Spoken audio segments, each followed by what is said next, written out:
Welcome to the Global Gaming Business Podcast, the industry's first and longest running podcast, now in our 17th year. I'm Roger Gross, the publisher of GGB, and this week we feature a discussion with Demecina Beehn, the curator and manager of MGM Resorts art collection, on how the company uses fine art to attract a wide variety of guests and enhance its company's respect. Today's podcast is sponsored by IGT, where the cat's out of the bag. IGT's Prosperity Link wins gold and is named Best Slot Product by GGB's Gaming and Technology Awards. Get this top performer on your floor. Learn more at igt.com/prosperitylink. Welcome to the Global Gaming Business Podcast. My guest today is Demecina Beehn. She's the art collection curator for MGM Resorts and the manager for that division. Demi, thanks for joining us today. I've been an admirer of the art gallery at Bellagio ever since it started under Mr. Wynn, and you guys have certainly kept up the quality and the acceptance in the art world for sure. So thanks for taking the time to sit down with us today. Thank you for having me. So let's talk about the overall philosophy for presenting high quality artwork to your customers across the MGM portfolio. You have art in every property of your company. So I'd really like to hear, why you think that's important. We are an entertainment company. In addition to shows, dining, and hospitality, art is part of that overall experience. Through our efforts, we make public art accessible to 40 million plus visitors who come to Las Vegas each year, while MGM Resorts Fine Art Collection is a living organism and has evolved many times over the decades, showcasing a multitude of mediums. We are most focused on keeping diversity, equity, and inclusion at the core of our collecting practices and guest experience.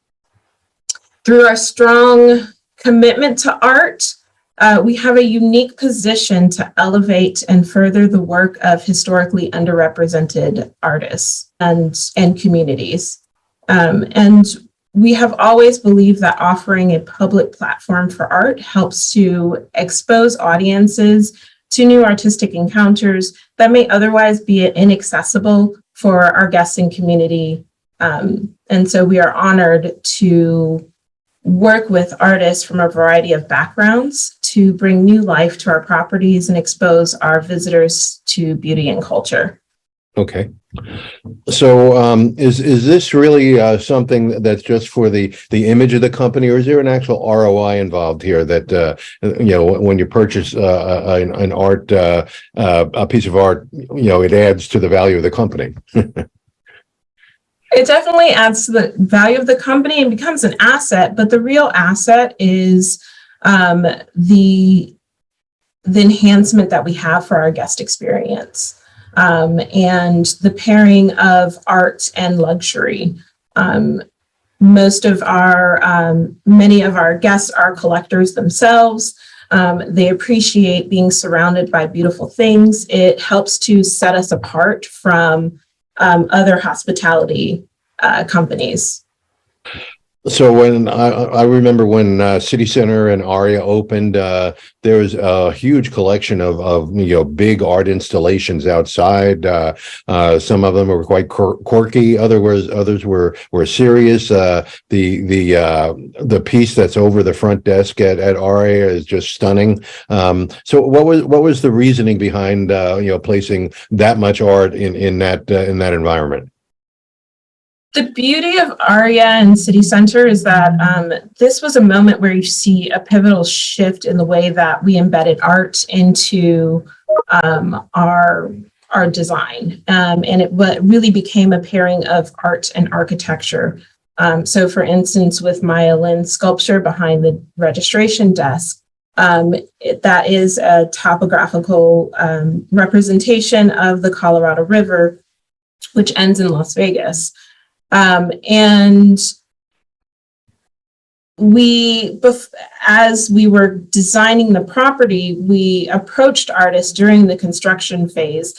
And I really feel as though Aria and City Center became a model as we continue to develop new properties. So embedding art into and large scale installations into the construction and design of a space is now become standard for us with the onset of city center and aria. Sure. So now when you go to some of our regional properties, such as National Harbor in Maryland and MGM Springfield in Massachusetts, you will see site-specific installations created specifically for that property, as well as representations of the community. Sure. So how did you decide, which art pieces get chosen for ARIA? I mean, did you have a committee, or how did that work out? We did. We worked with art advisors, and we had an executive committee that approved the work.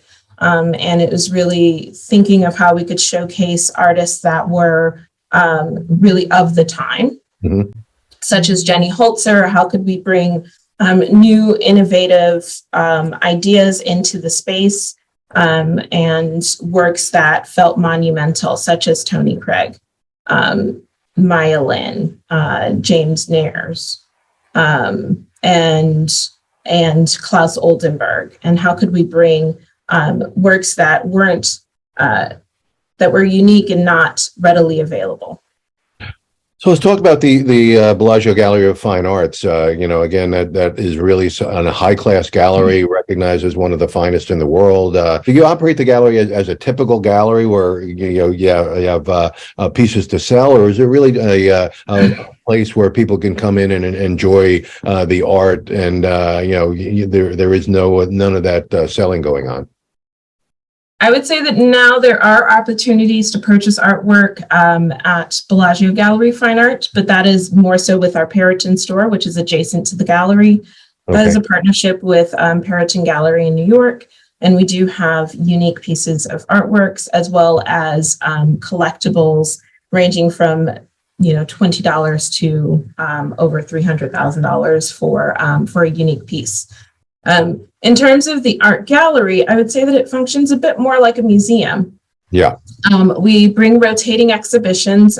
They're museum quality. We partner with museums, galleries, and private institutions to bring unique exhibitions to Las Vegas. It is an intimate two-room gallery, but we are really the only exhibiting space in Las Vegas that can bring the quality of exhibitions that we bring.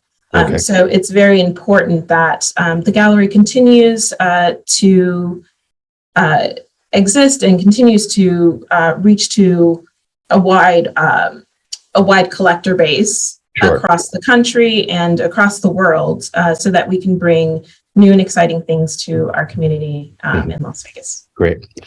So when you have a new exhibition coming in, do you ever use it as a player attraction, as something where you allow the players to come in first and then make it a special event for them? Absolutely. We do try to offer very elevated experiences for our players and our VIP guests. And we want to create unique and interesting moments for all of our guests. Right. The cat's out of the bag. IGT's Prosperity Link wins gold, named the best slot product by GGB's Gaming and Technology Awards.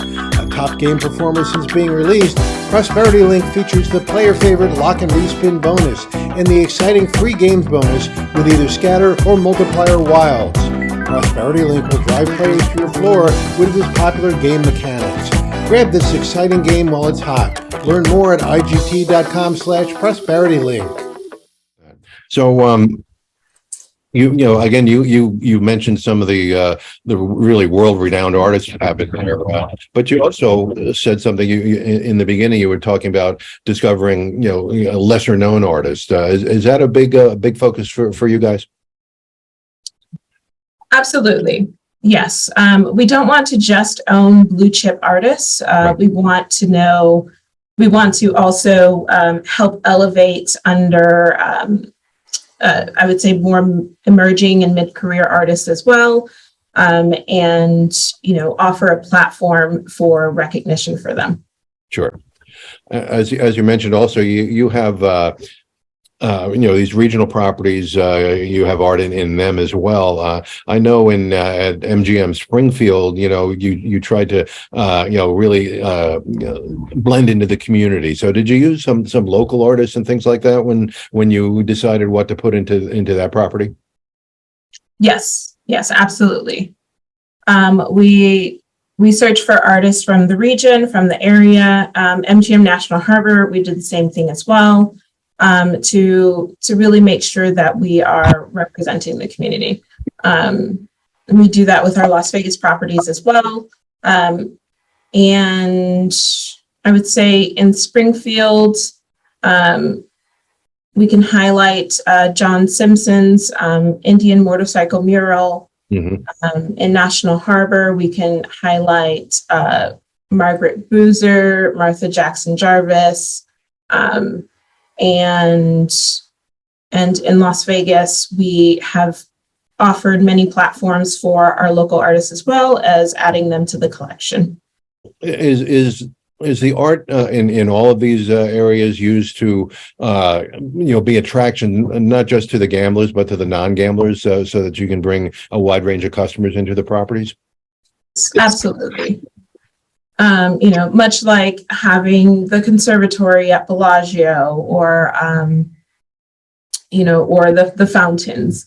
Right. Being able to come to our property and walk around and be immersed in these things, is a very unique experience for a lot of people. Right. I remember even my first time staying at an MGM property, I was so surprised to find works by Richard Serra and Jasper Johns, that property actually became my staple property every time I visited Las Vegas. Well before I worked here. Okay, great. So how much does like the general manager of the property have any kind of input into what art you install into that property? I would say that it is a bit of a checking all of the boxes process. Yeah. Mm-hmm. Where we make sure that all of the stakeholders, both property, corporate, and within the art department, and within the venue are happy with what they're receiving. Mm-hmm. Okay, great. So do you believe that the focus on fine art makes MGM a more valuable member of the communities in which you operate? Absolutely. I think that us having art helps to elevate the experiences of our community members. We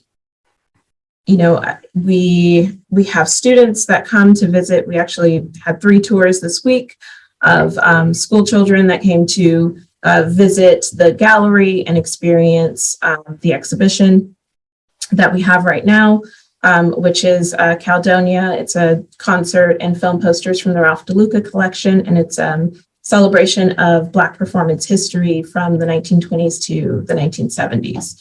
And as well, being able to come onto our property, which is free and open to the public, and being able to walk around and see works by Klaus Oldenburg and Holzer and Enrique Oliveira, and not to be expected to pay for anything either, that is also a great asset to our community.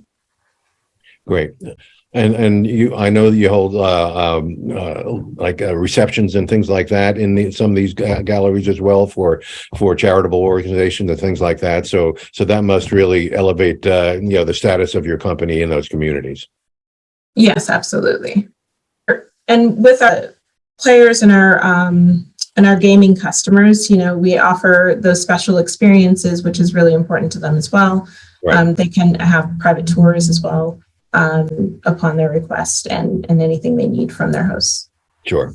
Well, it sounds like this is an integral part of the community and also of the company's corporate culture. So it really is an impressive way to really elevate the community, the company in the community, and I think it really makes a lot of sense to continue this and really elevate it as you've done in the past. So thanks for taking the time. To me, it's great to really meet you here and to hear about the art collections.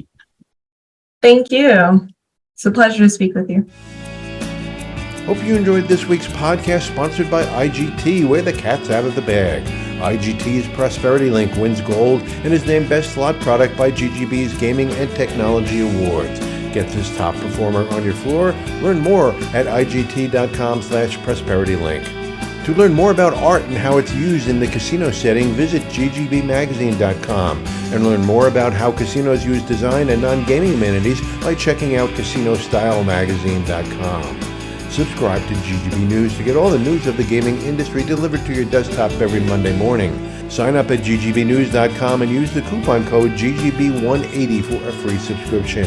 Don't miss a single episode of the podcast. Subscribe on Amazon, Apple Podcasts, or Spotify today. So we'll see you next time on the GGB Podcast.